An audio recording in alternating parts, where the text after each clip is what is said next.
ចាជំរាបសួរពុកម៉ែបងប្អូនទាំងអស់គ្នាហើយបាទខ្ញុំលោកដែរតែមកវិញនឹងតែហត់ហើយអត់មានស្មារតីអីទេតាកូនទៅរៀនហ្នឹងណា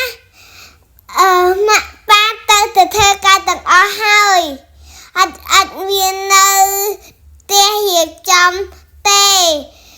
នៅផ្ទះនឹងលើកតែដៃទេអូននៅថតឲ្យជួយគ្នាជួយអីទៅថតលេងហ្នឹងថតតាម Facebook អីហ្នឹងយាយអន្តរៀនពីអ្នកបងប៉ាទៅក៏មានគេជួយទៅតែយាយម៉ាក់ប៉ាហើយអន្តរៀនអ្នកគ្រូបរិសអ្នកគ្រូឈឺក្បាលអ្នកគ្រូអត់ស្រួលខ្លួនអ្នកគ្រូខ្ចៅចាប់ហើយគេមកលក់អីចាយលក់មកពុកម៉ែបងប្អូនអើយលក់អីចេះទៅខ្ញុំមកនៅវត្តព្រះសម្បូរនៅវត្តព្រះសម្រោង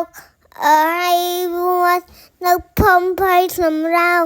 ហើយបាត់ចូលនោះមកខ្លួនប៉ាខ្ញុំលើកដែកមកឃើញហើយយកមកលក់មកគេធ្លាប់យកមកលក់ច្រើនណាស់តែប៉ាខ្ញុំជួយថាទិញអីចាយគ្រាប់ផែតចាអរគុណពុកម៉ែបងប្អូន